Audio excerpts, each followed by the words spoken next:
In this video, I'm going to show you how to find all 120 light routes within the depths. The depths is the underworld of the world.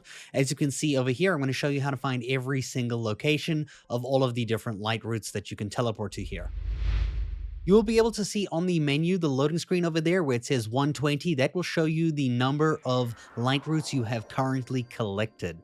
Now, the first thing you should know is that every light route is actually incredibly easy to find as long as you have the shrines on the overworld, the main world, because every single shrine, like you can see for this one for example here, if I hover over this one and I go to the depths, you'll see there is a light route just underneath it. It's actually spelt the reverse way of the one above ground. So you can see it's just spelt backwards. For every single shrine, this is the case. So when you're looking for light routes that you might not yet have, go over to shrines over the overworld like this, and then go over to the depths, and then put down a pin at the exact location to find where it is. You can see on the footage over here that I put down a bunch of pins at locations where I did not discover any light points yet, and then I basically traveled to each one like one at a time, collecting them along the way, and I recommend using a special hoverbike device to do so.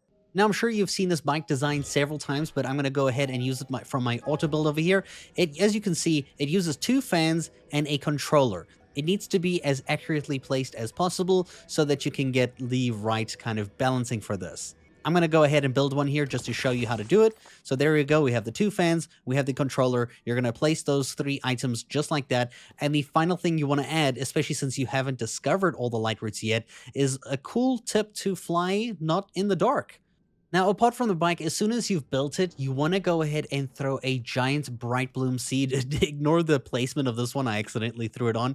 But all you have to do is hold the throw button, which is R, press the up arrow to select hold the up arrow actually to select your materials, go to the giant bright bloom seed and throw it on is in the middle as much as you can of this bike. But do be aware, the moment you throw it, it's going to deactivate. So hit the bike immediately so that it doesn't, fly off and leave you. The reason you want this, as you can see over here, is as I'm flying through the depths, you can see it's lighting up things ahead of me that I can't see without the light routes. So instead of everything being in the complete dark and you don't really know, is there a wall there? Is there a cliff? Are you going to run straight into an enemy? You never know. But if you have the giant bright bloom seed, it will help you light up the way. Now, you should be aware that there are giant walls that you cannot pass throughout the depths. Like, as you can see here, all this like black lining over here, you cannot go through here at all. So if you wanted to go from this light route up to another one over here, it would be impossible. You would have, it would take a really long way. You would have to go like this all the way around, which is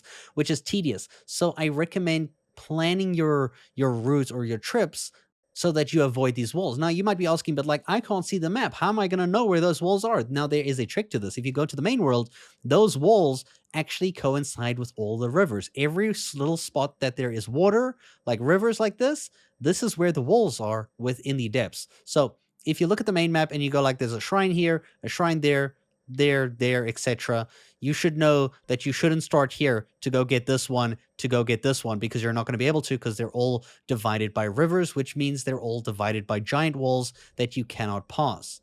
You should also note that some areas are only accessible by taking a chasm, by jumping through a chasm like this one over here by the Hylia Island, by Lake Hylia. You have to jump through this chasm to get to the depths, to get to this light route over here. There is no other way to get to this location because it's covered in water.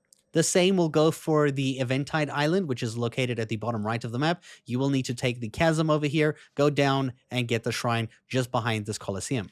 And probably one of the most confusing light routes to get is the Apapis light route, which is right over here. It's just to the right of the castle. You'll see this one, actually, you have to take the chasm. But if you look at the main ground, the chasm is actually not above the main ground. Just to give you a heads up, it's in a cave, that the entrance to the cave is over here by the water. It's actually on the water. You'll have to glide off the cliff, through the cave, get to the chasm, and through the chasm, go down to the light route to collect this one.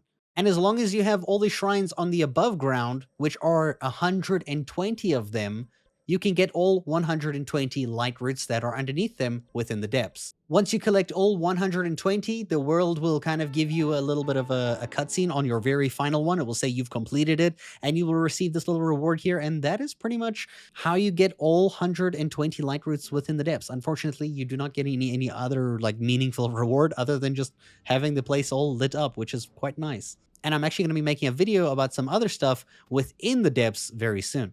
I hope you guys enjoyed this video, and thank you so much for watching.